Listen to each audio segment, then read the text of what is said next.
बिस्मिल्लाहिर्रहमानिर्रहीम। इंशाल्लाह आज हम सीटी टेस्ट पर 1000 डिवीज़न जो 17/4/2022 को हुआ था उसको सॉल्व करने जा रहे हैं। तो इसमें टोटल 100 क्वेश्चंस हैं। तो इंशाल्लाह मैं इसको 4 पार्ट्स में आपके साथ शेयर करूंगा, यानी 25 और 25 एमसीक्यूज़ की एक एक वीडियो बनाऊंगा।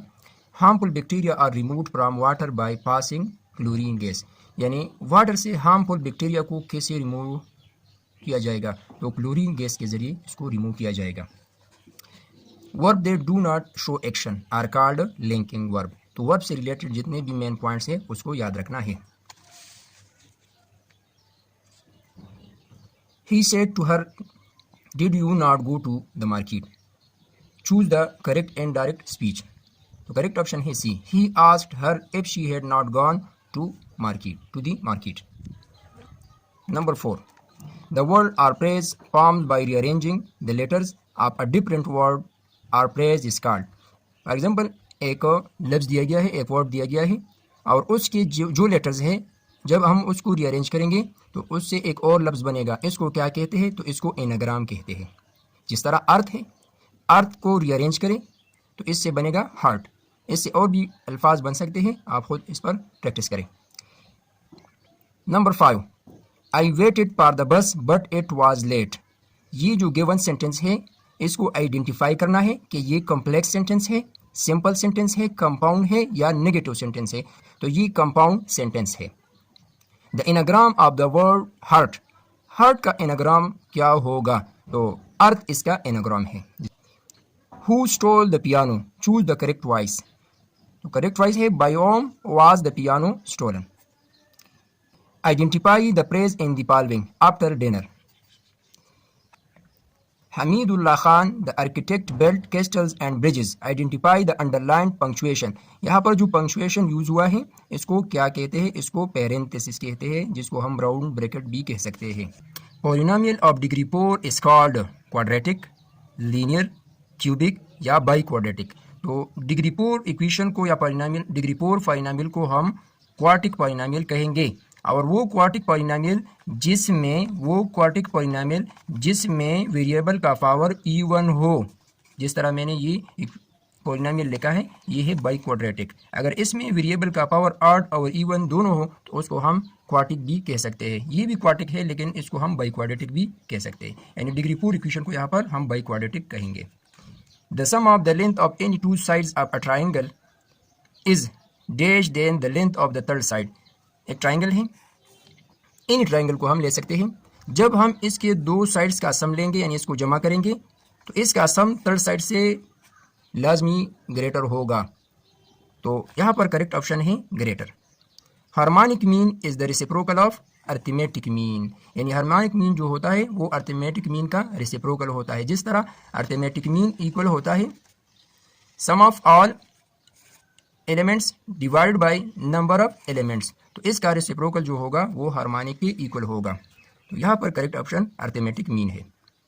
Number 3, factorize the equation. Factorize the equation a square b square minus a square minus b square plus a। इसको फैक्टराइज करना है, इसको देखना है कि ये फैक्टराइज हो सकता है या नहीं। तो यहाँ पर हम आसानी से लिख सकते हैं इसको कि a square b square minus a square plus a। तो यहाँ पर B square minus B square plus A, तो यहाँ पर कॉमन है ए स्क्वायर, तो ब्रैकेट के अंदर हम लिख सकते हैं बी स्क्वायर माइनस 1। यहाँ पर माइनस 1 कॉमन है तो B square plus minus minus हो जाएगा और ये ए की इक्वल हो जाएगा। तो जब भी हम इस तरह फैक्टराइजेशन करेंगे ब्रैकेट वाला जो फैक्टर होगा वो लाजमी सेम होगा। तो ये सेम नहीं तो ये फैक्टराइज नहीं हो सकता। अब इसको फैक्टराइज करने के लिए हम क्या करेंगे, plus A B square minus A B square, इसको रीअरेंज करें ए स्क्वायर बी स्क्वायर के साथ, plus A B square minus A square अपनी जगह पे। अब इसको माइनस ए बी स्क्वायर को पहले लिखे, बाद में माइनस बी स्क्वायर और इसी तरह प्लस ए यहाँ पर लिखे।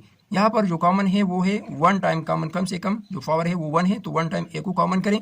यहाँ पर माइनस 1 कॉमन है तो इसको हम लिख सकते हैं ए, और यहाँ पर माइनस 1 है ए माइनस 1, और ये दोनों फैक्टर कॉमन है तो इसमें हम कॉमन फैक्टर यानी एक फैक्टर को यहाँ पर लिखेंगे। तो ये इसकी फैक्टराइजेशन है, तो इसको हमने फैक्टराइज किया। यहाँ पर जो करेक्ट ऑप्शन है वो सी ऑप्शन है। नंबर 14, वअंज़िर अशीरतकल अक़रबीन किस सूरत में है, अशीरतकल अक़रबीन सूरह शुआरा में। 15, रसूलुल्लाह सल्लल्लाहु अलैहि वसल्लम ने अपने ख़ानदान के कितने अफराद को खाने पर बुलाकर इस्लाम की दावत दी? 40 अफराद को, 40 अफराद। सुलह हुदैबिया कितने साल बाद तोड़ा? 2 साल बाद। Effective teaching is a function of, effective teaching function है क्लियर एंड प्रिसाइज कम्युनिकेशन का।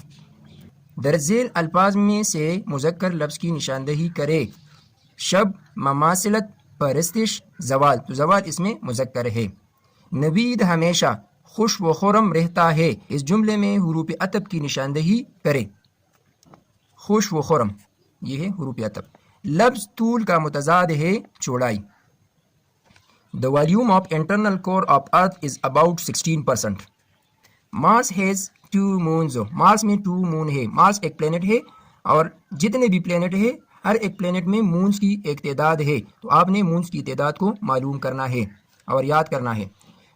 Which of the following is non biodegradable, इनमें से कौन सा नॉन बायोडिग्रेडेबल है? तो वो है polythene bags.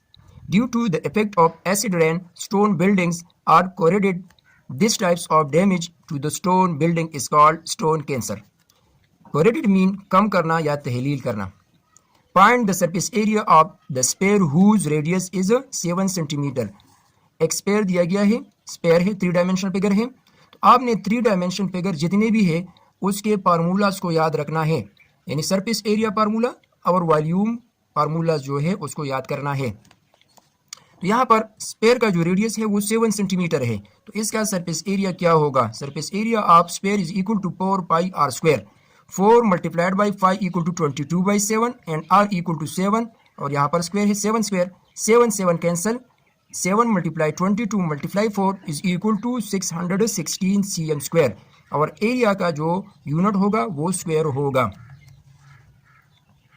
A number is divisible by 8 if the last 3 digits are 0 are divisible by 8, यानी वो नंबर 8 पर डिविजिबल होगा जिसके लास्ट 3 डिजिट 0 हो या मल्टीपल ऑफ 8 हो, यानी 8 पर डिविजिबल हो सकते हो, तो वो गिवन नंबर जो होगा वो 8 पर डिविजिबल होगा। The point -38 is located in, ये एक पॉइंट दिया गया है कोऑर्डिनेट ज्योमेट्री से, तो कोऑर्डिनेट ज्योमेट्री से रिलेटेड जितने भी MCQs है उसको अच्छी तरह से तैयार करना है।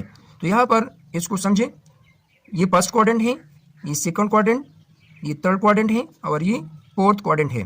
तो फर्स्ट क्वाड्रेंट में दोनों वैल्यू जो है वो पॉजिटिव होगी। सेकंड क्वाड्रेंट में पहला वैल्यू नेगेटिव, सेकंड पॉजिटिव।